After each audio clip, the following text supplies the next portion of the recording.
Hello, my name is Talib Küçükçen, and I welcome you to TRT World Forum Digital Debates. TRT World Forum Digital Debates started last year, and now we are back again in 2021. And we are going to have a project on discussing a decade into the Arab world. Today, we are going to have a discussion on what's happening in Libya. I have got three excellent speakers today. The first one is Guma Al-Gamati. He is the head of Taghir party in Libya and also special envoy to Government of National Accord, Prime Minister Sarraj to Maghreb. Let me read his bio very briefly to you. He is the head of the Taghir party, as I said, and he's been involved in many activities in Libya. He is also a member of the UN-backed Libyan political dialogue process. He holds a PhD degree in political science from Westminster University. Our second speaker is Professor William Lawrence. He is an academic and a political scientist at the American University. He served as a senior diplomat, analyst, and program director. Since 2011, he has served in senior management position at Crisis Group, the Center for the Study of Islam and Democracy and Controlled Risks. And also, he was involved in the State Department previously during the Obama administration. And he appears on television and in the media. He regularly comments on the regional issues. And our third speaker is a very young man and a promising think tanker, Anas Al-Gomati. He is the director of Sadiq Institute, one of the first think tanks in Libya. And he has a degree from the University of Lapra in politics, history, and international relations. And he has worked in several sectors, including energy, and he also advised European Union institutions before. Now, I just would like to start with Dr. Guma Al-Gamati about the recent developments. Recently, delegates from different parts from Libya in Geneva, they voted for the interim prime minister, and Abdul Hamid Dbeiba from Misrata, he was elected or voted as a prime minister, and Mohammed Al-Manfi was voted for the head of the presidential council. And also UN declared that interim government should be supported and accepted by all. So what would be your initial response to that? How optimistic you are about the developments, because this government is supposed to be taking the country into elections by the end of this year? First of all, thank you very much to TRT World Forum, to you, Dr. Talib, for having me. And I'm also honored to share this platform with Professor Lawrence and with Anas as well. I think what happened in Geneva a few days ago is progress in Libya, considering what has been happening over the last few years. I think the main feeling has been feeling of relief and also cautious optimism. We have to be cautiously optimistic because obviously we have been there before in 2015. And by the way, the dialogue process I was part of was the one in 2015 and not the recent one. And we know what happened. Things were looking very good, but it didn't really work out. The Libyan political agreement, the LPA, was not in the majority of it implemented at all. And we had almost a stagnation of the last 5 years, plus wars and the conflict just deepened in Libya. So any optimism now has to be very cautious because it depends on so many factors. Most of them are not intrinsic factors to do with the Libyans, but also external, regional, and international factors on how they pan out, how they play out. The dynamics in Libya are very much shaped and influenced by international players, as we all know. However, the process was good. I think the Libyan Political Dialogue Forum started in September in Tunisia, supervised by ANSMIL, the UN Special Mission in Libya. And Stephanie Williams, I think, did an excellent job. Within 5 months, it reached a conclusion, a very good conclusion. There were elections, there was transparency, there was a ballot box, which is very symbolic for Libya, considering that over the last 2 years, all we had is guns and killing and bloodshed and so on. Also, there were 4 lists, each one contained 4 names, and then the final stage was between 2 lists. To be honest with you, I personally and many other Libyans who share my view as well were very relieved that the list which lost did not actually win, the list headed by Aguila Saleh, simply because Aguila Saleh, who has been the president of the parliament or HOR over the last 6 years, is perceived by many Libyans as a very controversial person. He sided with Haftar all along. He's the one who appointed Haftar as the general commander of the so-called Libyan National Army, and Aguila Saleh publicly and officially supported the war on Tripoli, on his own capital. He's a head of parliament who was elected by the Libyan people, and yet he supported the war against his capital to topple the political system that's in place now, including the parliament, and put in place a military regime, which is very strange. How can you have somebody who's elected by his people to actually back a coup d'etat, basically? So that's why I think Aguila Saleh has no credibility with the majority of Libyans. He supported the war. He's, by the way, officially and directly implicated in the war crimes that have been committed by Haftar's forces and militias and mercenaries, including the mass graves that have been discovered in Tarhuna. The ICC has been investigating these war crimes. The ICC has sent at least delegations at least 3 times in the last year, and they gathered tons of evidence, and I think they're investigating everybody, including Aguila Saleh, because of his position as the supreme commander of the forces which Haftar is heading. So how can we have a controversial figure like that becoming the new head of the whole of Libya and expect him to unite Libya? He's a very divisive and very controversial figure. So a lot of people were relieved that he was not elected. The group that were elected are far less controversial, far less divisive.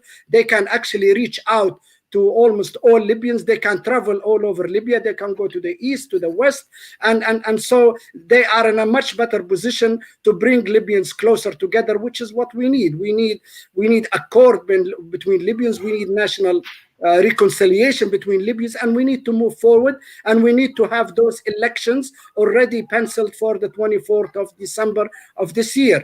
Now, this group that have been elected, headed by Dr. Mohammed al-Mnifi and the Prime Minister Beiba, is probably more likely to honor the date for elections and show serious commitment to those elections than the other list if it was elected, the list headed by Aguila Saleh. So, in a sense, that's where the cautious optimism comes from. However, there are many obstacles ahead, many difficulties. Libya is still divided politically, divided geographically. We have these parallel governments and parliaments and sovereign institutions, and also why I say cautious optimism, because to a large degree it depends on how the regional and international players, the key players involved in Libya, how they will act, how they will behave.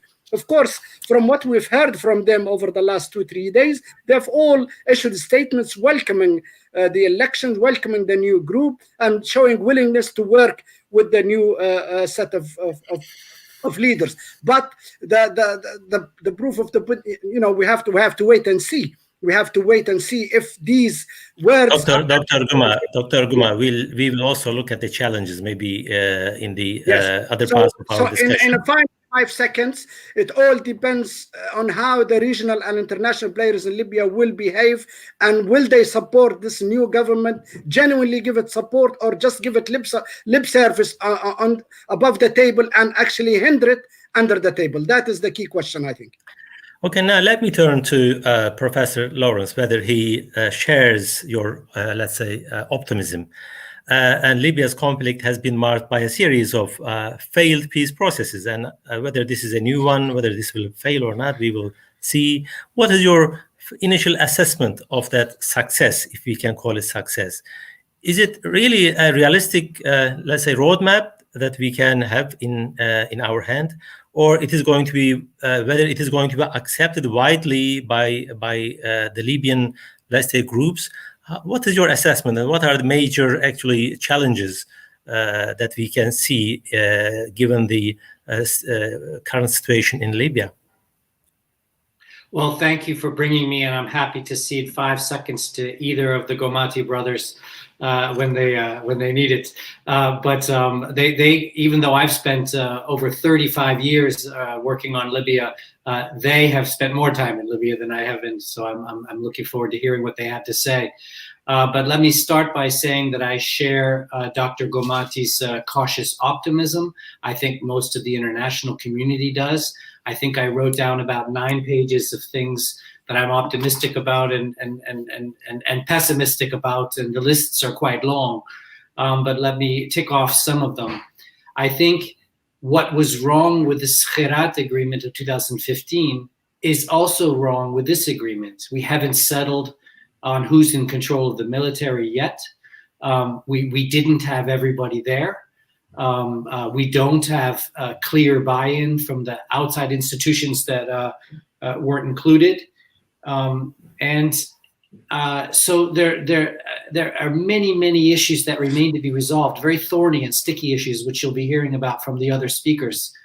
But there were many things about this process which were much better than the Skhirat process. One was that there were the 3 tracks, and there was an interesting anomaly here in that in most negotiations, the political track leads. But in the case of the Libyan peace process, going back to what came out of Berlin, the political process was dragging, and the economic process was in the lead, and then the military process, and then the political process. So we were all waiting to see what would happen with the political process. Now, the political process has taken a couple of short leaps forward in the recent month or so.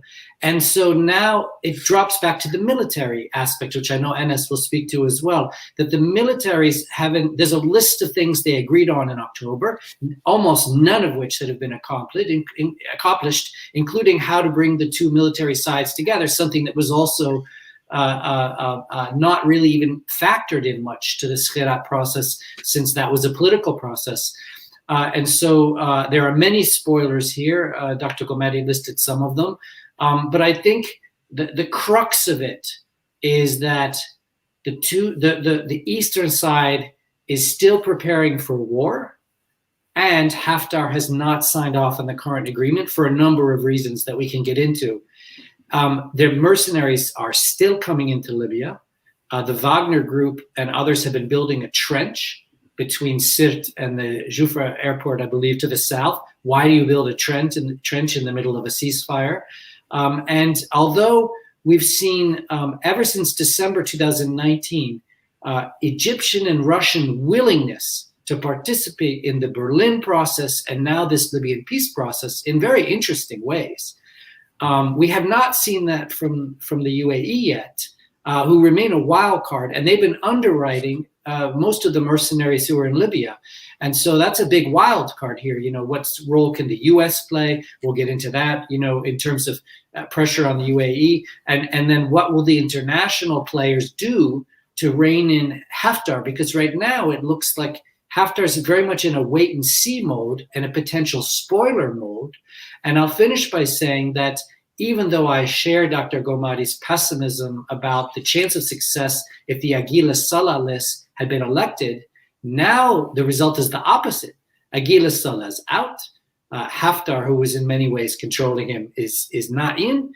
And so these critical questions that were also not resolved in Skhirat remain to be resolved now in part in this military track, and we just don't know what's going to happen.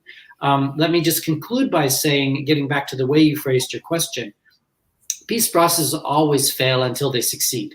So you know, all these failed things that happened before, I don't think presages a sure failure here. I think these other elements are much more important. We're further towards peace and democracy in Libya than we have been since Haftar started this war in May of 2014 with an attack on parliament. But very much needs to remain to move forward, and the U.S. has to play a big role. And thank you for your attention. Okay, Anas, our main aim was to look at the legacy of the Arab Spring, actually, in the region and, of course, in Libya in this debate. But before going into the legacy of the Arab Spring, I just would like to get your idea about whether this is a milestone in the conflict-ridden country in Libya, this UN-led, let's say, initiative, whether you see any positive side of it, whether there are some challenges as described by Professor Lawrence. And then maybe you can move on to the general question of the legacy of the Arab Spring on Libya, because I think it did not leave the same imprint in the whole region. Tunisia is in a different place, Syria is in a different direction. So what is your view of the legacy on the Libyan politics, society, etc.? Thank you very much, Dr. Taleb, for the question. Thank you for hosting us, and thank you again to TRT World for the kind invitation today. I think I should preface my comments by saying that I can answer those questions almost simultaneously. I mean, we have to go back to the beginning of what the Arab Spring represents. And I think in the mind of those that stood up in 2011, it was about a new vision for the region, a new vision for each individual state and its people who rose up in 2011. And that journey is not over. And I think part of that journey that many people misperceived what would be the main challenge during that journey was the challenge of the deep state, the challenge of those, those beyond the symbols, the figureheads, beyond the Ben Alis and the Mubaraks and the Gaddafis, the staying power of the state and the vision of that state.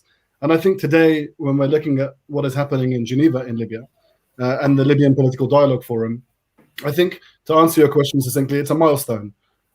We've seen this film before. We saw that film, 5 years ago. Dr. Jama mentioned that eloquently that there was a process in Skhirat that brought together all of those actors and tried to figure out the rules of the game. But essentially, this isn't really about personality politics. It wasn't in 2015.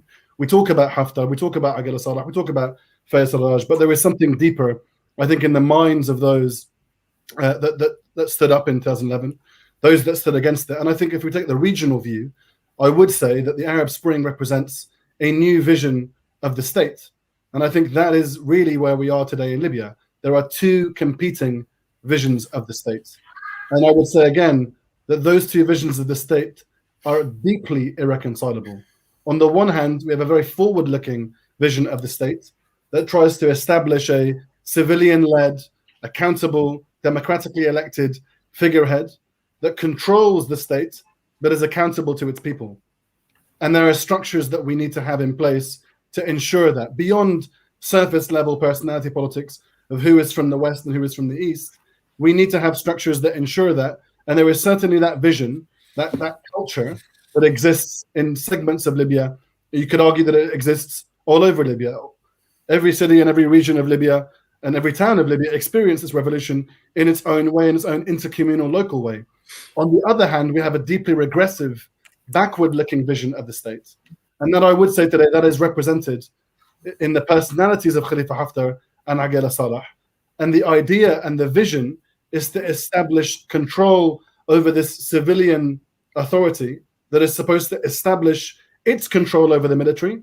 It's the reverse. The military wants to select the civilian head of state. The military wants to control the civilian head of state. And by extension, it wants to control the parliament. It wants to control the civilian space where people took to, and establish their own civic spaces to criticize the government, to hold elections. This is about political culture. So I think we are in the midst of a decade now of a deep political culture war that goes beyond Libya. But Libya today is the battlefield. Make no mistake about it. When you look at that line today that divides East and West Libya, that's not a dividing line between the cities and the regions and its people.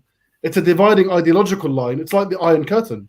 It's dividing, on the one hand, particularly Gulf members that have supported it, namely the United Arab Emirates, Saudi Arabia, and the regime that they helped to establish in Egypt, that have their vision of the state. And they have the structures that they want to try to establish within the local architecture of that state in Libya. And that's a model that they seek to replicate, not only for a regional ambition to be at the head of this and control that structure, but also because we shouldn't forget, the Arab Spring, if we want to call it that, it's a fairy tale to some degree. These are stories that we tell ourselves, and in every story there is a good guy and a bad guy. There are heroes and there are villains. Who do you think the villains are? The villains are the autocrats. And essentially, if that story, and it's a very important chapter, we shouldn't forget this. The stories that civilians told on the airwaves, whether it be on Al Jazeera in 2011, whether it be to the foreign press that period, were any of them calling the leaders of their countries, be it Ben Ali or Mubarak or Gaddafi, or Bashar al-Assad, were they calling them heroes? Of course they weren't. And that chapter, or the next chapters, could have gone and infected those regimes. I'll use the word infect. We're living during a pandemic, but the pandemic that predated this was the Arab Spring for a lot of the authoritarian countries. And they have done everything that they can do to inoculate themselves by either disrupting these processes, and that goes back to what both William and what Dr. Juma have both mentioned in terms of the way in which the last process was disrupted. I said this, we've seen that film before. They disrupted that process. I imagine, and that's why I called it a milestone, they will disrupt the current process now. The spoiling power is limited. Now, I'll finish off on a final point. In Libya, we have a political track, which we've just concluded. We have a military track, and we have an economic track. The military track, I would anticipate, is going to be where the most fierce resistance to this new executive body is going to be felt. But I would also say something. We need a diplomatic track in Libya. We need a diplomatic track to bring the very countries that spoiled Libya's last political process and have continued to undermine the single processes that left off as a result of those, and there has been absolutely nothing done to address those problems, acute problems. The UN Security Council today is broken. The European Union is between an intra-Franco-Italian rift that has destroyed that union in having a multilateral policy on Libya. And it is also being undermined by countries like the UAE that have essentially, in matter and in principle, have procured diplomatic immunity by striking an alliance with Russia or with France interchangeably. So when they need that immunity, Anas, we can come back to the role of the international community, I think. I'll finish this final point. These are the points that we need to be able to resume if Libya has any chance of shaping its transition, not only over the long term, but over the next 10 months. Those issues, if they've not been answered, then how does Libya stand a fighting chance and how? So I'll leave my comments there. Thank you for the additional time. Anas, thank you very much. I think most of the people who listen to us will agree that there are competing visions in the region, and also in Libya as well. On the one hand, there is an authoritarian tendency, but on the other hand, there is I think, demand for participation, democracy, and I think equal citizenship, etc. I think we agree on that. Now, I just would like to come back to Dr. Juma about this vision as well, because in the political science literature there is a concept, authoritarian stability, because when Arab Spring started to let's say spread all around, people said that this is not good for the Arab world, for the region, because it causes instability. There is lots of conflicts and tensions. Therefore they said, let's remain around the status quo, that is the authoritarian stability in the region. I think there is that competing vision as well.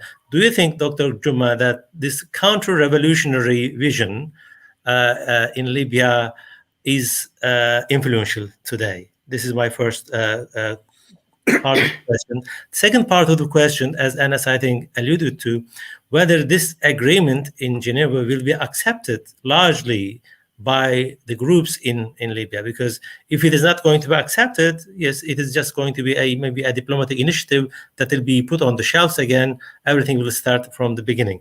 Whether this will be accepted by the people at large, and why?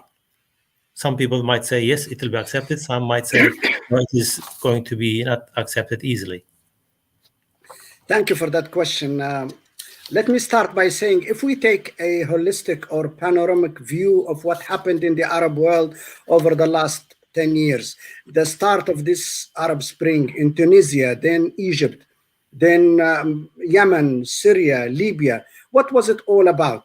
Simply, I think it was about getting rid of dictatorship, of tyranny, and about aspiring for democracy, freedom and democracy. It's about democratization.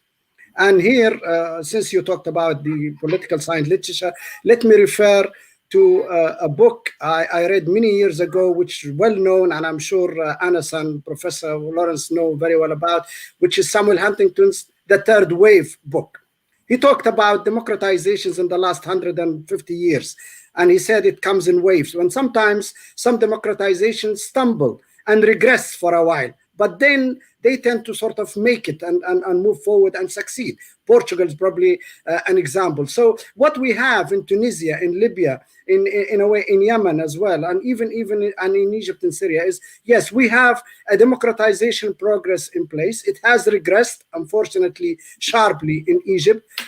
Yemen and Syria have been drowned with civil wars and conflict and bloodshed. Tunisia is probably the only one ahead, but still suffering, and Libya following in suit. And why is it stumbling? Because around 2013, 2014, this counter-revolution campaign has started, obviously supported by the UAE, Saudi Arabia, the Egyptian regime, and unfortunately as well, and I say that France as well, which is, France gave us the French Revolution and all these, great values, and look at them today. They're supporting dictatorship and military rule all over the world, especially the third world. And also Russia, but we're not surprised that Russia is supporting counter-revolution and don't like democracy and elections. So this process, I think we are in the middle of a huge conflict, of a huge dynamic, whether the aspiration of these people to have this democratization, to have freedom, to have social justice, to have equality, to have rule of law, to have transparency, to have good governance, all these things, all these values, all these discourses, whether they are going to succeed and make it, or whether the opponents of all these things, the counter-revolution countries, will actually sway things and succeed. I think the battle is still going on. We don't know the final verdict yet. Maybe it's going to take a few years for us to realize what happened. And again, I refer back to the third wave, and democratization stumble, and then they make it at the end. So I'm hoping, obviously, I have to be optimistic here. I'm hoping that Tunisia, Libya, they will make it. And I think that will be great for the region. And I think that will instill a great democratic discourse, which will be an example for others. And this is why the UAE and Saudi Arabia are so fearful, because they don't want to see a successful democratic model in North Africa. That will be very contagious. That will be a good virus, which will spread faster than some of the new variants of the COVID-19 virus. It will spread very fast, and they don't like it because their rule will be shaken, from the roots, from the ground. And I'm not surprised that they are spending billions and billions and tens of billions to stifle this democratization and to make this counter-revolution succeed. So the verdict, the jury is still out. The final verdict is yet to be seen, I think. And the likes of me and Anas and many others in Libya, we are working very hard so that this democracy discourse and this democratization actually works and succeeds. And let me tell you one little anecdote and observation, which is really thrilling.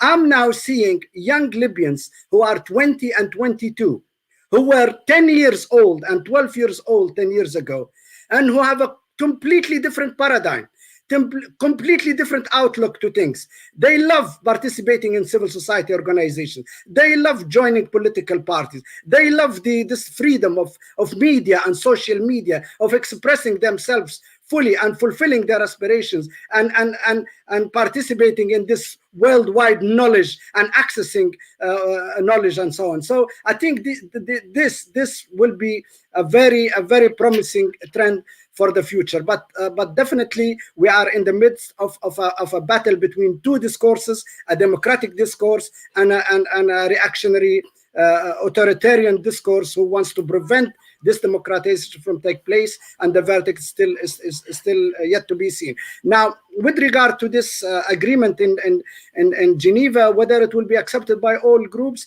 well, I think we need to look at the population in general, the man on the street, whether they are in the east, in the west, or in the south. Don't look at the generals and the politicians who are always looking at their own personal interest.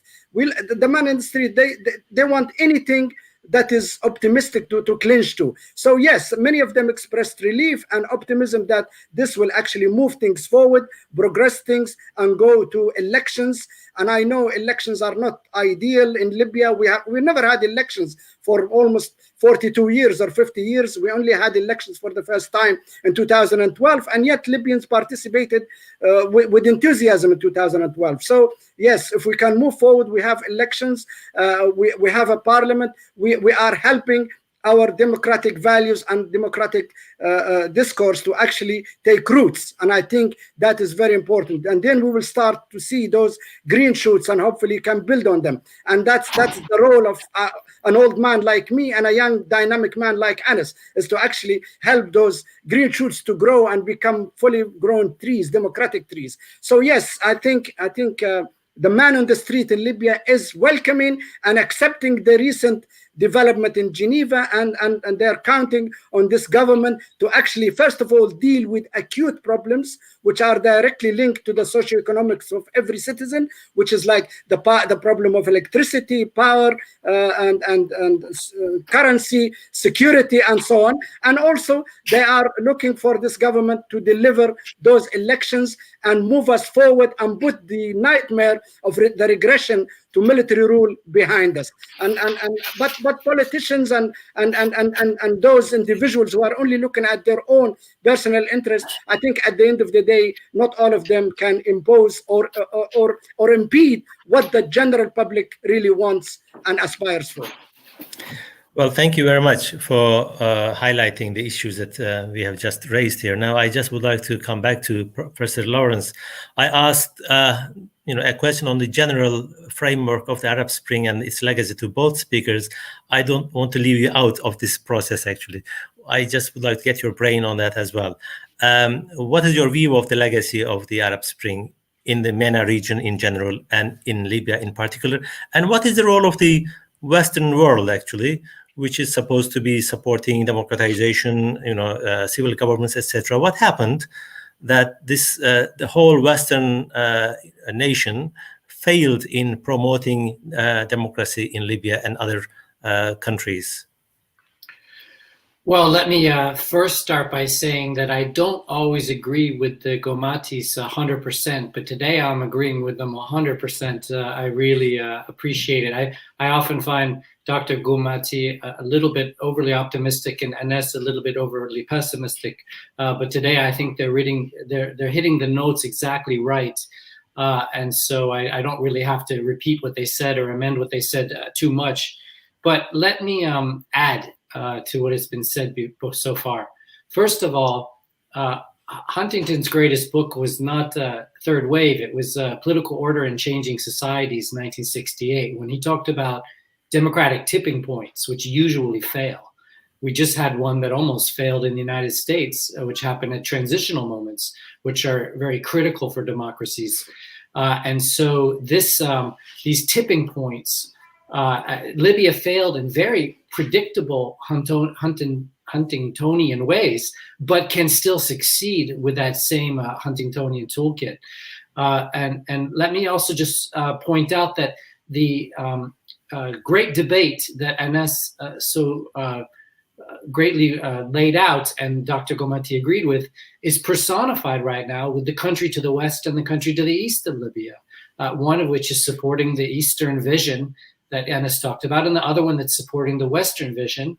And one of the things that I've been saying for almost 10 years now is that Tunisia cannot succeed without Libya, and Libya cannot succeed without Tunisia.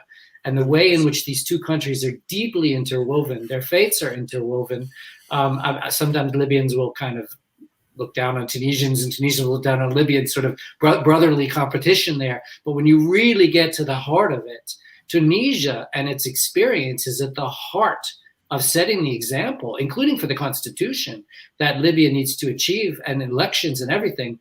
And if Libya fails, Tunisia can probably not survive with these waves of terrorism attacks and other assaults on including the Gulf proxy aspect that Dr. Gomati referred to and Anas has spoken about many times before. All of that's in play.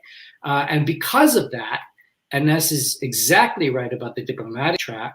I'm very enheartened by the fact that the Biden administration is being pressed by the think tanks in Washington to replace the G7 group with a D10, with India, South Korea, and Australia, to create a kind of new democratic front to Russia and China, which are part of this whole authoritarian conversation we're talking about. And Biden and Blinken just confirmed there's going to be a big conference of all the democracies of the world this year, 2021. And so what I've been advocating, because I do a lot of Libya advocacy here in Washington, is make Tunisia and Libya the highlight of this conference, right? And that could generate a kind of post G7, D10, D60, or D80 mobilization around building and preserving democracy in Libya. Let me also say that although I wouldn't use the virus metaphor, democracy is catching on. I wouldn't say it's new. Let me just tell Anas, since I was around for it. I mean, this all goes back to Athenian democracy, and then we can talk about the French Revolution and the springtime of the peoples, which was the beginning of the end of the importance of European monarchy, which many people have compared the Arab Spring to. And I would also say that Libya now has democracy muscle memory, not only in the political culture, as Dr. Gomati just answered Anas Gomati about, but we had Libyan elections flawed, but they existed in the 1950s and 60s. We had 8 years of muscle memory on municipal elections and national elections in the western part of Libya, which covers 70% of the population. And we have 3 years of positive experience in the east and a set of grievances. But the potentiality that these municipal, democratically elected municipal councils that Haftar replaced could be re-replaced, the military councils could be re-replaced by democratically elected councils, and this whole thing is solvable. It's doable. Those tensions are there. The retrogression and the international pressure for it is there.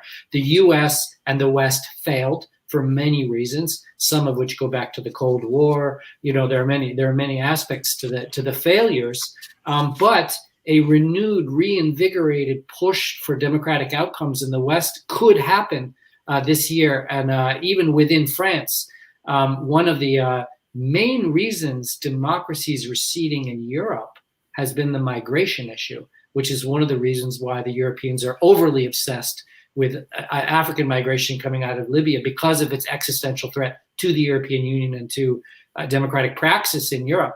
And so you get not just 2 birds, but 3 birds, 4 birds, 5 birds. When Libya gets solved, when the borders are controlled, when the migration issue is better treated, we could be solving a whole number of issues here all at once by concentrating and focusing on Libya, as the U.S. has been doing since the fall of 2019, and as we all should be doing presently.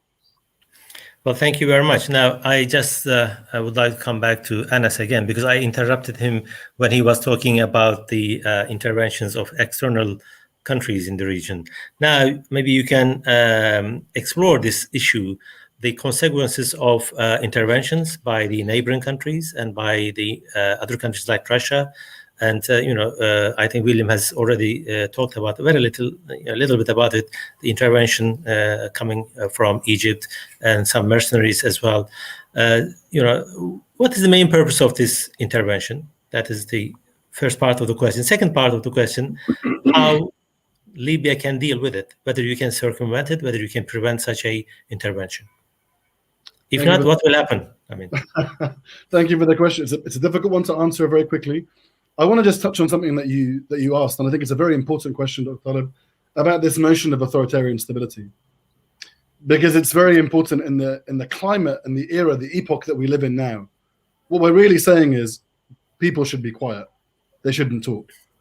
We're not talking just about the ways in which military fatigues take to the role of statesmen. What we're saying is people should be quiet; they should shut up, right? And I think that this is something that is just peculiar. I mean, if we remove ourselves from academic language and we just think of the ways in which people live their lives today, the sheer difficulties, the modern challenges that we face, these new challenges, whether it be the pandemic, whether it be whether it be migration, whether it be terrorism, whether it be any of these things, society is a component of those conversations.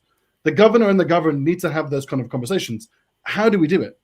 And so in my mind, I always find it peculiar when the answer is, the answer to these problems is, oh, well, actually what you need to do is keep people quiet, as if they won't spontaneously combust again. And I think that's part of this reason why I find it peculiar that authoritarian stability is the notion of it even exists.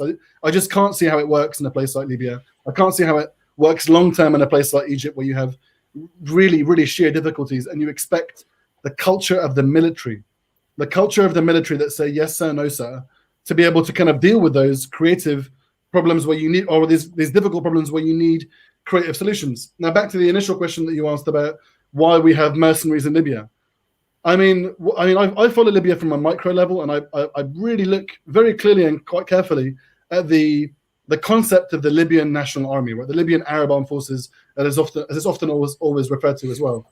Now, this is a very strange and peculiar beast, because it's the only army that I know of that, when it started and emerged in 2014, took representation from a very small subsection of tribes in eastern Libya. We always talked about it being the East. Which part of the East? The majority of inhabitants in eastern Libya, around 88% of them, are not represented by any of the surnames in the senior command of the Libyan National Army. So how national can that be? That for me is quite peculiar. The second aspect is, if it's such a good army, why would you need mercenaries? And I think one of the funniest issues is that what happened in eastern Libya in 2014 that sparked all these difficulties was one of the most brutal intercommunal ethno-tribal conflicts Libya has ever witnessed. 100,000 people, according to the UN, were displaced from Benghazi. A quarter of the population of the East's second city, Derna, were either dead, injured, or jailed or displaced by that last war. That's a significant number for what normally would be a very acute and very targeted CT operation. Now, after all of that period, when we look at the very groups that Khalifa Haftar empowered, these tribal groups that he claims are a national army, why didn't he send any of them to Tripoli? None of them came. There was an over-reliance on mercenaries. The only two groups that went were led by those that were loyal to father or those that were loyal to Fatwa, either those that were commanded by his son or his son-in-law, or those that were of the Salafi Madkhali, Saudi Salafi orientation, that had been loyal to Haftar since 2015, after Rabi al-Madkhali, a Saudi cleric, issued a fatwa, a religious edict, saying that Haftar was the legitimate emir, the legitimate ruler of Libya. And so this is a very bizarre, kind of construction of an army, where you have two groups that, yes, have unquestionable loyalty, but what if the father dies, or what if the fatwa is outdated? And then you have to rely on either Russian, Syrian, or Chadian or Sudanese mercenaries. So it's this over-reliance on that track, which for me is quite peculiar. The mercenaries are there because there is no army, not an army in the truest sense of the word. If you can deploy them across the country, hands up, more than interested. But you can't. It's like a pop-up shop. It's like when in these hipster regions in London or in New York or in Brooklyn, you have a shop that turns up for a few months, then it goes away. And I think in that sense, it's expired its mandate. It's fulfilled its potential in 2014, but it is a very, very localized, very tribally orientated army that Khalifa Haftar can't even trust. And I'll say one more point. People forget this. Khalifa Haftar faked his own death in 2018, literally faked his own death. He claimed that he'd had a stroke in Paris. They let the media, and this is according to their own people, they're sourced in The Guardian, you can find that's open source, I'm not making it up. And they allowed to see what would happen in eastern Libya if he died. And it was turmoil, car bombings, targeted assassinations. His own chief of staff had to escape a car bombing, Abdulrazak al-Naduri. This tells you something about the climate and the organization and the structures of the army. So this really brings us back to two key issues. Number one, what are those mercenaries doing? Well, they're fighting the war for an army that doesn't exist. Number two, how do you structure an army around this? That doesn't make sense to me. So again, I'm finding it's so baffling, because it's mostly the UN track, and we've talked about this now, all three of us here. The UN track's real challenges are the problems they don't talk about. We don't talk about the fact that the majority of the army, right, are Russian ex-servicemen. We don't talk about the fact that the reality as to why Libya has been in this problem, why we've seen this film before, is because the arms embargo violations, right, that have been going on for years now, are not being addressed by the UN. They're not addressing the fact that the UN Security Council is broken. They're not addressing the fact that they had a Berlin conference, and during that conference, heads of state from all over the world claimed on the surface that they were supporting this process, and simultaneously, according to open source software that you and I can track on Twitter, we're violating the arms embargo. It's a hypocrisy of a degree that I am yet to witness in any other place. It baffles the mind that we allow ourselves to be fooled by this train. The assumption that somehow a signature or a handshake in Geneva or even a high five is going to resolve that is baffling to me. That's the reason why those mercenaries are there. They're there because they know they can be there.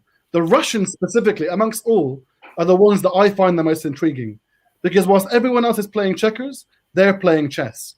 What they're doing in Libya has ramifications that go much further than Libya. They have a military base on the southern flank of NATO. That is a geostrategic vulnerability for NATO that nobody wants to address. They have broken norms like this. They have broken international financial norms. They duplicated Libya's currency. Tell me a place where anyone has ever done that, where they printed someone else's money and sent it in to fund a war against that very same government. This is baffling stuff. This is Black Mirror-esque kind of political strategies that we don't want to address. Libya isn't going anywhere because Libya is the Petri dish where all these experiments are going. And I think unless we start to address those challenges, and I mentioned them earlier on being the diplomatic track, but unless we take this seriously, think of the ways in which this could be the precursor and the pretext that is set for other conflicts around the continent, whether they be in Africa or whether they be in the Middle East or further afield. Just think of the way in which we finance wars. Think of the way in which we fund wars and we fight wars. Think of the ways in which we finish wars. Because Russia is refusing to even acknowledge that it's there, but is key to the negotiations. It led the negotiation tracks 3 months ago with the Deputy Prime Minister of the GNA and allowed to give Haftar a blank slate. It reset his economic debt and has given him a renewed lease of life that, when we think about it, allows him to spoiling Anas, we will come to a question about the future of Haftar. I mean, just be patient with me for a while. Now, let's turn to Dr. Juma. Dr. Juma, a new prime minister was voted in, so he's expected to establish an interim government. When or if he establishes an interim government, what will happen to government of national accord, whether it will be completely dissolved, whether it will remain as a political group or as a force over there, and also what will happen to Haftar as well. Now, so we will see a interim government, and also, of course, we have to wait whether it will be recognized by Haftar and by others. But it seems that there is that expectation. And in that case, what will happen to both sides, Haftar and Sarraj sides? Okay, well, that's an important question. I think as far as Sarraj and the GNA is concerned, they have publicly said that they will hand over to this government. Remember, Sarraj back in September issued a statement, said that he will resign by end of October or once a new legitimate body is in place. And now we have that new legitimate body in place. So I think, and already Sarraj issued a statement saying that he will welcome this and he will cooperate with them and he will hand over to them once the government has been given the required recognition, as you said, by the local bodies. Now, the question is, what will happen to the parallel illegitimate government in the East, the Abdullah Tni government? I think, you know, the Skhirat agreement, which I was part of, said clearly that all parallel bodies should disappear. And yet 6 years later, they haven't. Obviously, because it's convenient for the likes of the Russians and the Egyptians and the Emiratis and others to keep that body there, just so that they use it as a leverage. So this time, will those players be serious about telling that illegitimate and nobody recognizes government to actually just disappear, so that we have just one? This new government, believe it or not, is called the National Unity Government. Is it going to be really a National Unity Government? Well, we will find out in probably 3 weeks or so. Now, if the HOR fails to give recognition to this new cabinet, then I think we already have contingencies in place where they only have about 2 weeks or 3 weeks to do so. If they fail, then the whole thing goes back to the Libya Political Dialogue Forum, the LPDF. The 75 people who met in Geneva, they will have the power to give the legitimacy and recognition to this new government, and then it will become the new government in place in Libya. That is for this government. I don't see any problems in this government taken over in Tripoli and in all the areas in the west, which is out of the control of Haftar, where, as Professor Lawrence said, 70% of the Libyans are residing. That's not the issue. The issue is what will happen to this new unity government's rule and power. Can it extend its authority to the east and the south? Now, Haftar has already come up with a statement through his spokesman welcoming this new government and congratulating it. But on the other hand, Aguila 2 days ago said, we will look at studying, giving this government recognition. And the word there, the word studying there is alarming. It doesn't hold well. It doesn't look good. We know Aguila Saleh and his likes are going to try to spoil things. I don't think he's happy about what happened whatsoever. So we might have some difficulties, but again, we have in the new mechanism, we have in place the contingency that if Aguila and HOR fail to recognize this government and give it the required authority, then the whole thing moves to the LBDF. So that is no problem there. That is for the government. Now, as for Haftar, that is really the main and major question. I think the whole issue of the future of Libya depends to a large degree on what's going to happen to Haftar. Okay, what are his sponsors who are using him as proxy? What are they going to do with him? Okay, that is very important. We know now that Haftar does not control things anymore. He does not control the strings. He cannot now by himself decide to go back to war or initiate a war. It's out of his hand. It's mainly in the hands of the Russians and partly the Egyptians as well, and partly the Emiratis. But what will they do about Haftar? Will they now seek their interests through this political track, this political process, and work with the new government? Well, publicly, in official statements, they've already said that. But that's not what's important. What's important, what they will do in reality, under the table. That is what's important. So that, again, we will find out and see in the next few weeks. But this takes us also back to the question of, and maybe Professor Lawrence can also shed a little bit of light from an American perspective on this. How did the Russians suddenly, over the last 2 years, sneak through the back door and become a major player and stakeholder inside Libya, holding a major army, a major leverage, which is the army presence or the Wagner card? How did that happen? Was it because Europe actually were divided and weak, or was it because the Trump administration didn't care about what's happening in Libya or what the Russians were doing, because all Trump was concerned about is China and what's going on, all the dynamics between China and the United States? What went wrong there exactly? I think the EU and NATO showed weakness, showed lack of leadership over the last 2 years, and allowed Russia to sneak in an area, in a country. Dr. Juma, I'll finish in 10 seconds. Yeah, okay. I'll finish in 10 seconds. In an area which is considered as the southern borders of Europe. Libya is the southern borders of Europe. I think this is something that a lot of academics will write about for many decades. And also, one final question as well: is Europe, the EU, and the West in general approaching the Libya conflict with a mindset and a discourse of actually conflict resolution or conflict containment? And I think there's a big difference between the two. And my worry is that Europe, the EU, and the West in general, all they're saying now, as long as we are containing this conflict in Libya and it's not spilling over to us, then let it just tick along. And that is very dangerous for them globally, geopolitically, and it's very bad also for us Libyans, because we are at the receiving end and we are the ones who are suffering for the ongoing of this conflict and prolonging this conflict. I will stop there. Okay, Dr. Juma, for the Syrian crisis, I think there is a similar view in Turkey and around. As long as this crisis is contained, so it will continue forever. But the people at the region, they have a different, of course, view.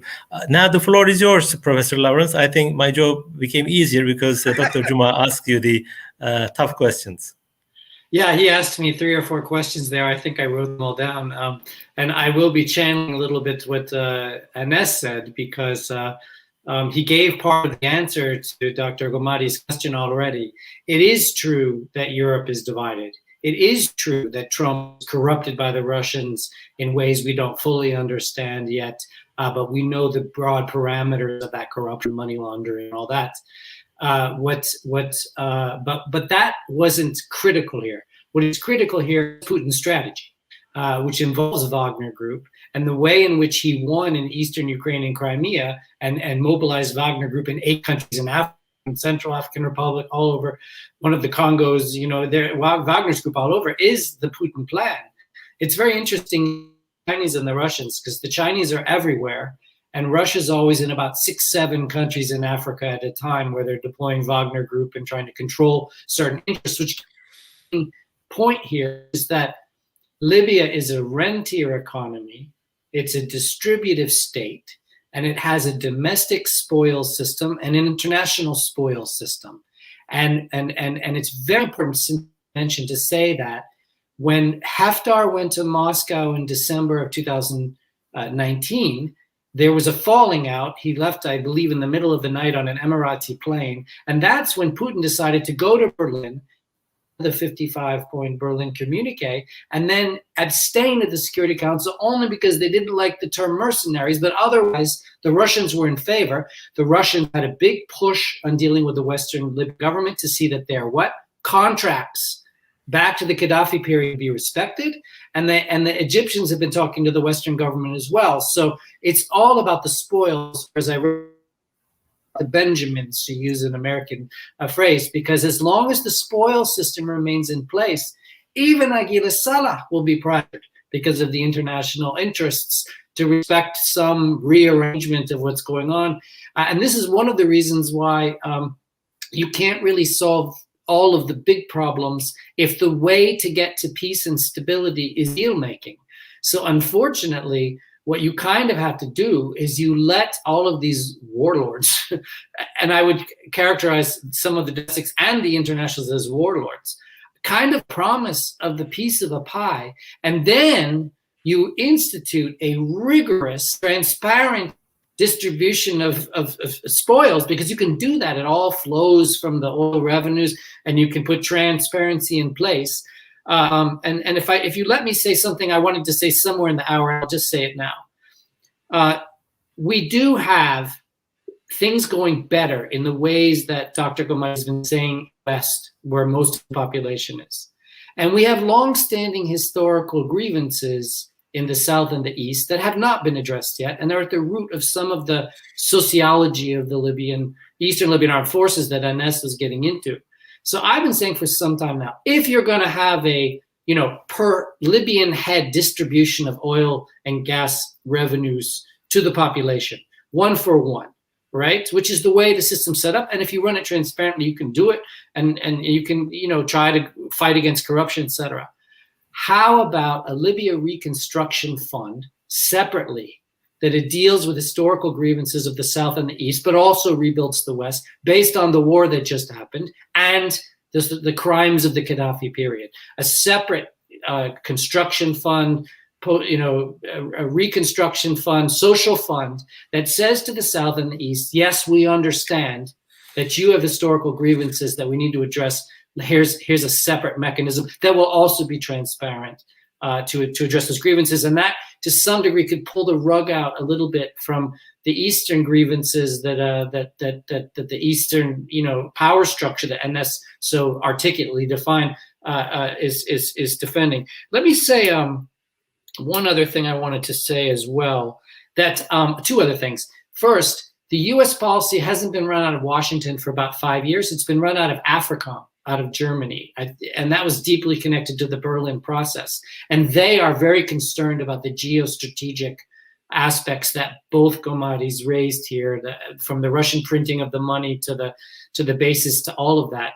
And so they raised the alarm bell. And the U.S. switched, I would argue, from a containment strategy, as Dr. Gomadi said, from 2015 to 2019, largely based on the fact that ISIS had taken over a swath of central Libyan territory, and the U.S. #1 concern was counterterrorism.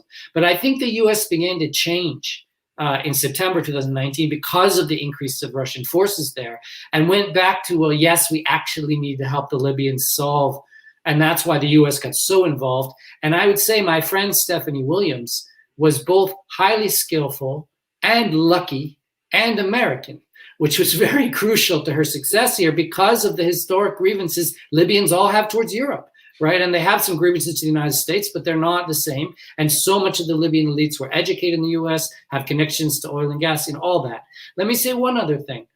Algeria and Egypt, we haven't mentioned, have been fighting over the Libyan space. I remember at one point, the Algerian government said, we'll defend the Maghreb up to the Egyptian-Libyan border.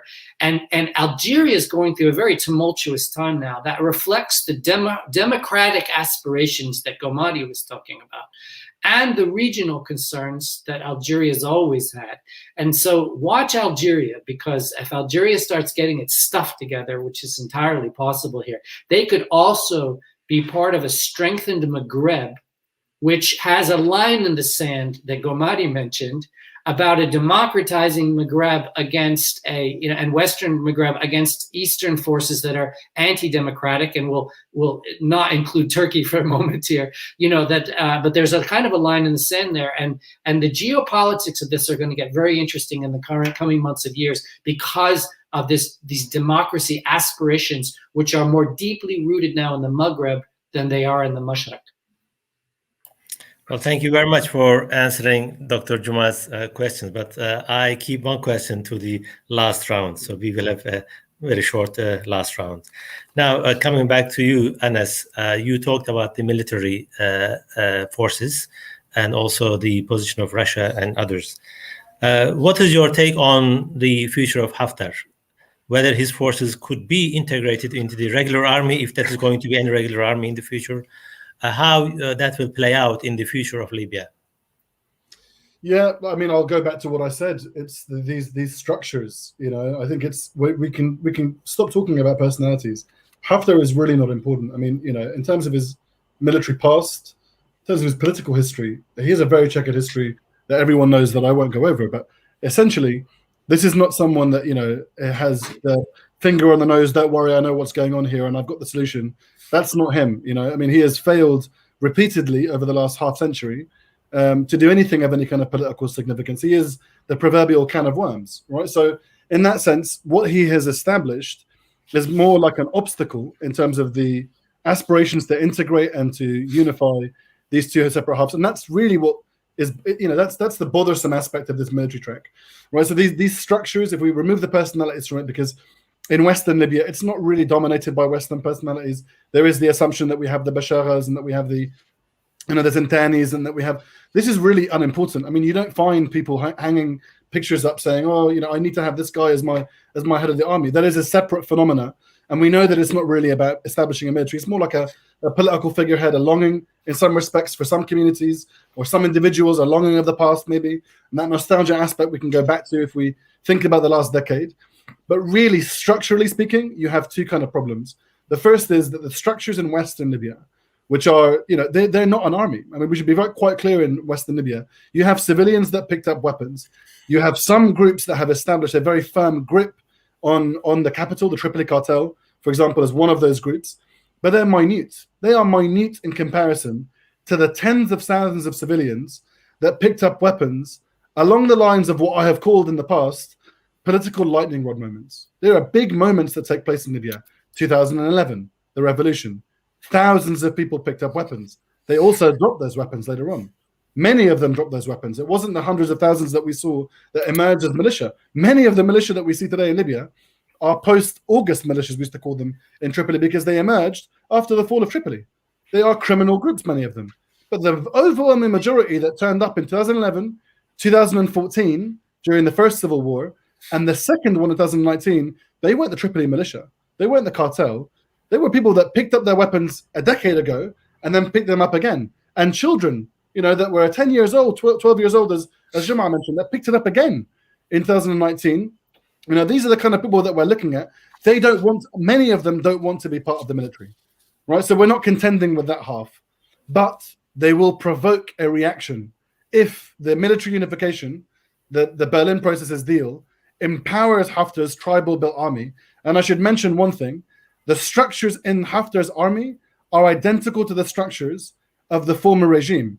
It's oftentimes that we laugh about Gaddafi.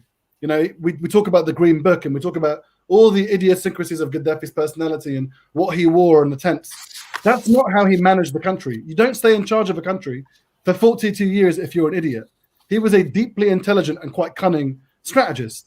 And if you think of what symbolizes the Jamahiriya, it was his establishment of two armies, a higher tier army that was loyal to him, the father, led by his sons like Khamis, close confidants, son-in-laws like Abdullah Snusi in the intelligence service, and a lower army led by Abu Bakr Yunus. They used to call it in Arabic, they used to call it Jaysh Muammar and Jaysh Abu Bakr. Haftar is picking up from that same playbook, but it's outdated, it doesn't work anymore, and it doesn't work if half your army is led by a fatwa from Saudi Arabia, or is led by yours, or led by you at the end of your life. I mean, Haftar is in his 70s now. So in my sense, these discrete tribal structures, fatwa-orientated structures, father-based structures, if they don't dismantle those structures and establish a neutral army in eastern Libya, then number one, you have two issues. So the first is that you're either going to provoke a reaction like you did in 2011, 14, and 19, when civilians pick up their weapons and they say, I know what that looks like. That's the Jamahiriya. I reject that. Or number two, the very same armed groups that are now trying to be developed as an army in Western Libya through training provided by Turkey, which I think has an interesting role when it comes to this. Turkey has suffered over 60 years of military interference in political life. It also doesn't share the same ambitions, as other countries in the East, as William has already mentioned. So in my view, I think they also are playing that role. I'm sure it's also a way in which Turkey can apply its own geostrategic, or rather establish its own strategic alliances in Libya and also move to the pole position.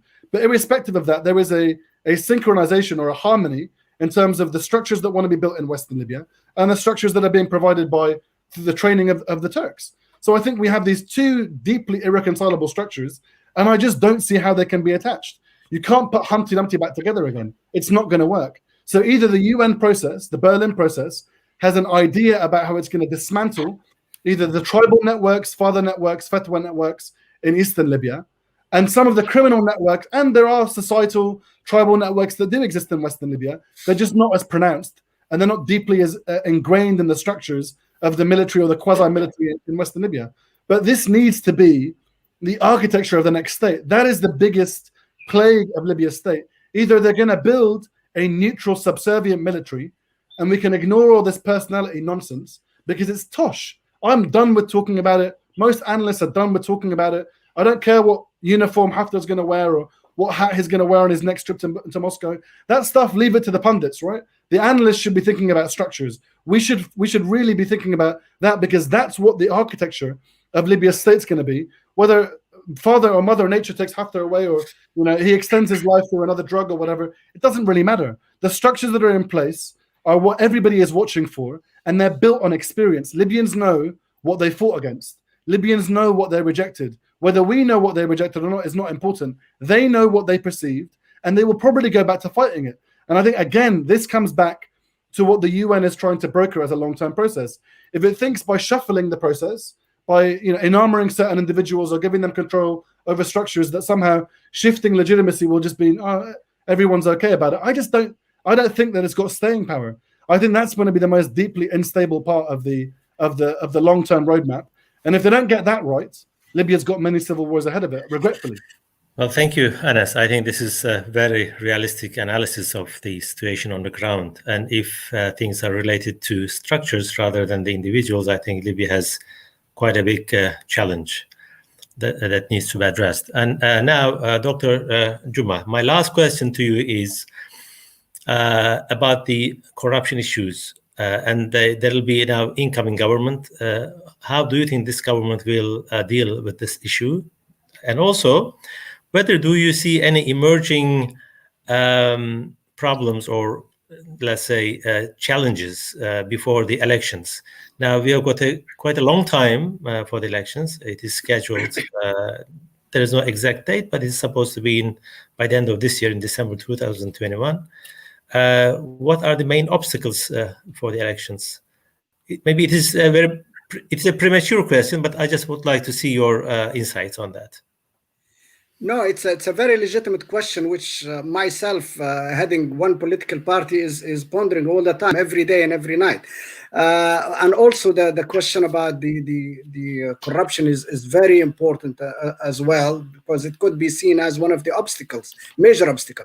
But let me just add very quickly a couple of points to the very passionate take which Anas took, which I fully concur with, and just add 2 points. Number one, if I was as young as Anas or even younger, I would be very optimistic, because Haftar, to be honest with you, on his life cycle curve, he's very much in the decline stage and right at the end of the decline stage. He's now touching 80, and I don't think he's going to be there for a long time. And even if he doesn't disappear from life, I think his sponsors who have used him as a proxy, once they see that they have secured their interests through the political track, I think they would just push him. They will give him the push, because to them they cannot be serious about putting all their eggs in one basket called Haftar. They must have alternative strategies. They can't be that loyal to one man who could disappear any day.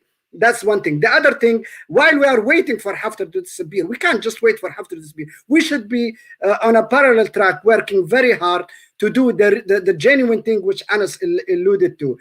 We failed to do DDR in 2011, but now we have still a chance to do SSR, security sector reform, rebuilding the army, rebuilding the police, rebuilding all the security or institutions very quickly, because only through doing that we can actually absorb the majority of those militias, incentivize them to actually join those security organizations and make them disciplined and accountable. And here, let me say one quick word about the role of Turkey. I think Turkey will play a very constructive, positive role in helping us with SSR, simply because Turkey is a democratic country, and Turkey has a very powerful, strong, disciplined army, which can help us with their expertise to actually rebuild our army even now in 2021. So we have to do that while we see how Haftar is going to pan out. But my personal take that I think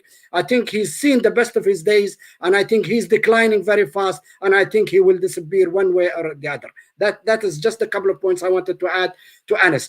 Now, corruption is endemic, and it's very serious, and it's partly because Libya is a rentier state, as Professor Lawrence said, and as it is a distributive state, as Dirk van de Walle wrote about a lot, many books, whom I admire very much, and I met him once or twice.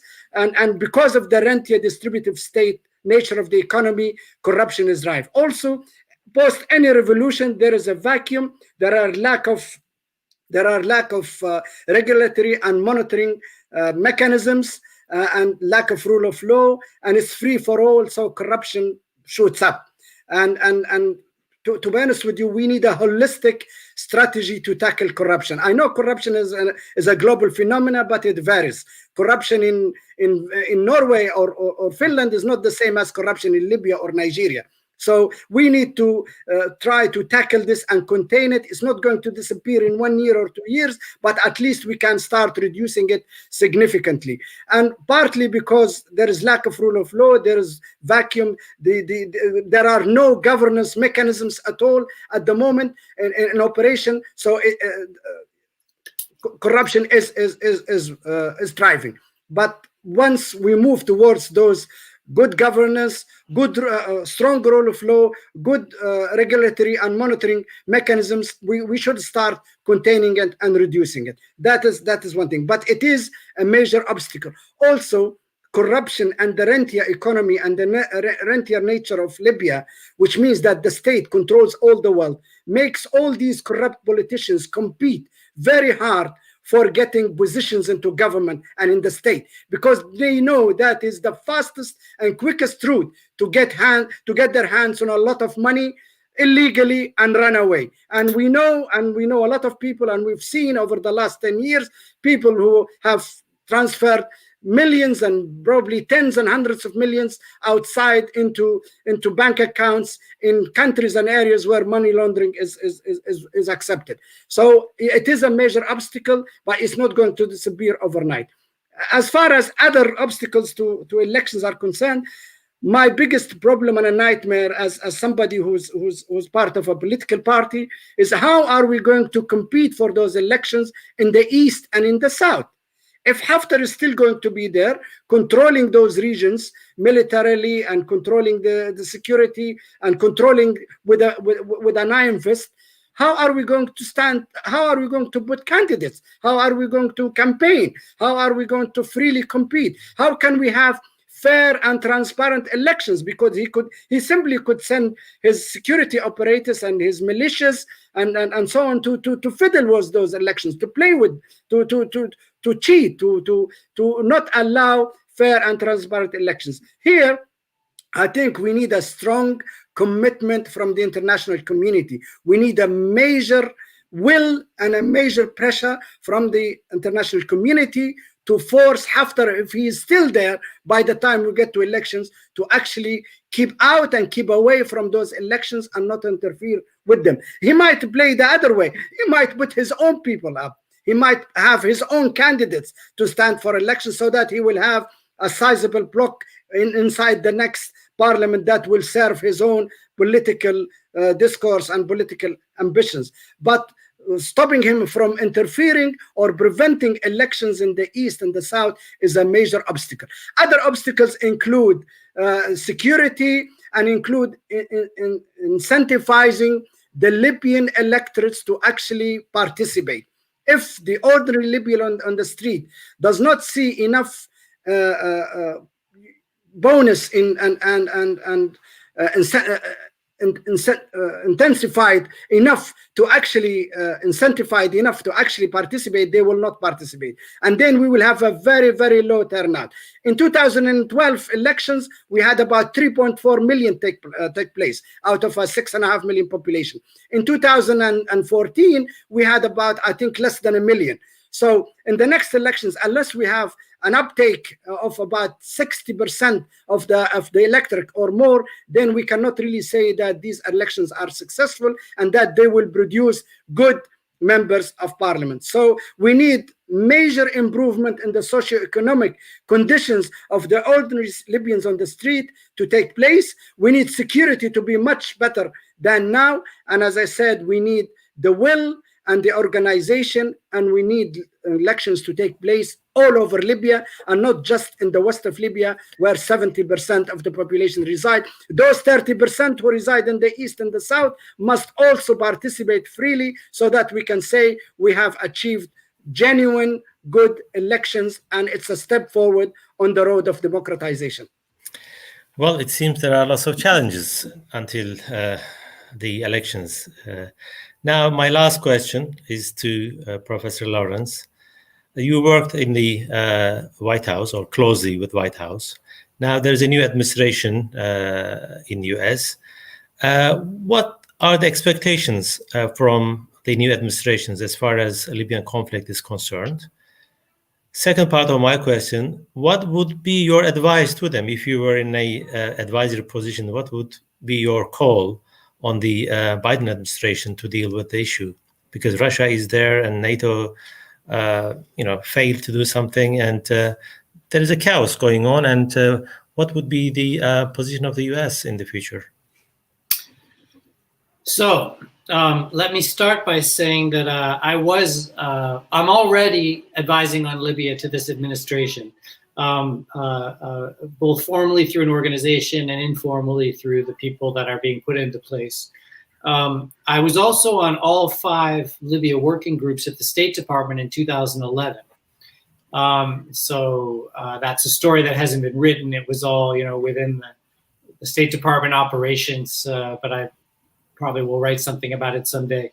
But the big issue in the discussions in the first half of 2011 in the State Department was sequencing. Most of these issues were predicted, just like many of these types of groups get together. It's not too hard to identify all the problems that might happen and how you might deal with them. But it's very hard to figure out what to do first. And what Ness has been talking about, and Dr. Gomati in slightly different ways, is deep fundamental issues that need to be dealt with and that we've had failed attempts until now to do. And so how do you sequence that in? You know, are you working on the electricity and the telecoms first because of the socioeconomic problems? Or are you working on DDR and SSR first because those are so fundamental? You know, and by the way, let me just add on the DDR issue. Many Libyans who turned in their weapons went back and got them for the reasons Ines said, and Libyans oversold weapons into into African and Sahelian black markets, and then had to go buy back their own weapons at inflated rates when the civil war broke out. So we have a precedent now of DDR and SSR failing, and then saying, okay, it's the top priority, and all these people are going to say, listen, I'm going to leave at least one of my guns in the backyard here or whatever, because this could all break down again for the reasons we've discussed.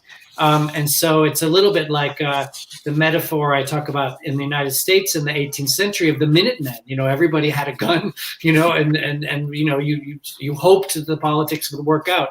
And that's not entirely unlike, not that NS is wrong. Most of the people don't want to be in the army and they don't want weapons, but we're still in this very fraught transitional moment where it's going to be very hard to round up all the weapons and regularize the army quickly. Instead, what you need to do is do what they've been saying.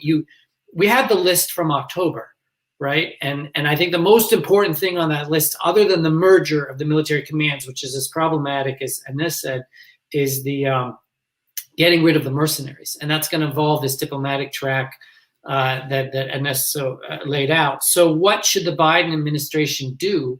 Well, first of all, they need to prioritize it.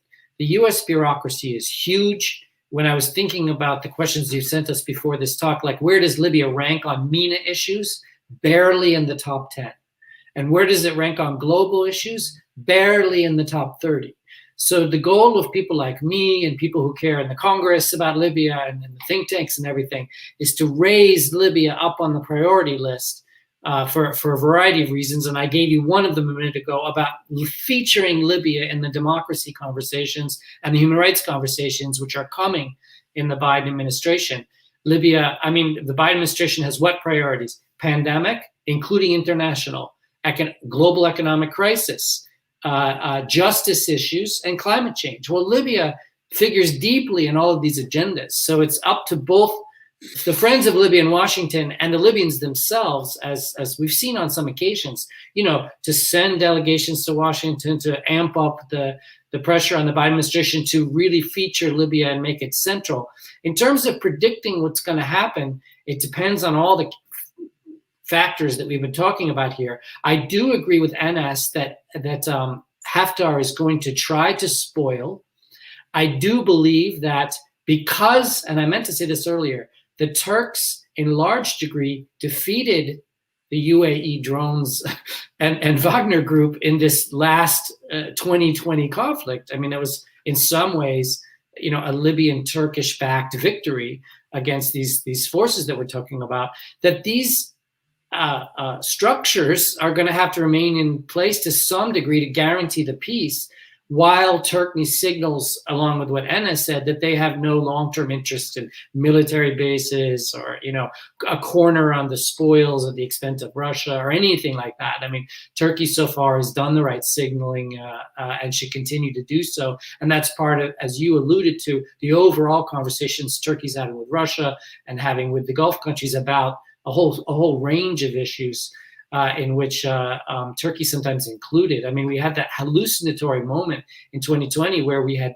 thousands of Syrian mercenaries on both sides of the Libyan conflict, basically flown in to, in some degrees, just continue the Syrian war on Libyan soil. And that's one of the, you didn't ask the question of why we're at where we're at right now in Libya. One of the reasons is that Libyans not only got tired of war, they get tired of watching a war, like they said, watching a video game, between foreign armies with their high tech and their low tech mercenaries. I mean, it was very much not a Libyan conflict. In fact, one of the weird characteristics of the Libyan conflict going back to 2011 is Libyans are highly reluctant to kill each other. They will do everything to avoid killing each other in many scenarios, and it's often the mercenaries that end up killing people, or the terrorists, or killing of terrorists, like happened in Sirte. So all of that to say that if we can raise Libya on the priority list for the United States, and cooperation with the Europeans, who mostly focus on the migration issue, so you have to include that.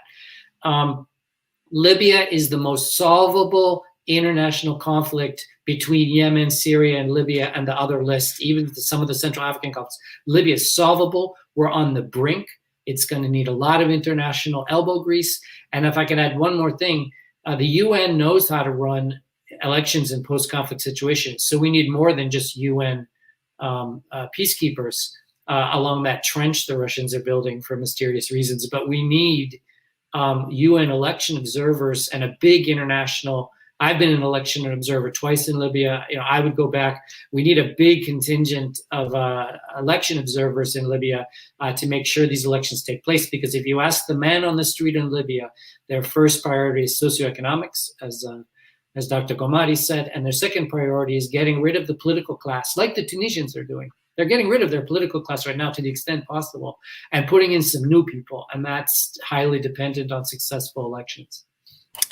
Well, thank you very much. I think with that, we come to the end of our discussion on Libya, and TRT World Forum Digital Debates. I think we'll keep an eye on developments in Libya, and maybe in the future we will come together again to assess the situations as they unfold. Gentlemen, thank you very much for joining us today, and we come to the end of our discussion. Hopefully we will see you at a different event and different venue. Goodbye from TRT World Digital Debates. Thank you all. Okay, goodbye. Thank you. Thank you very much.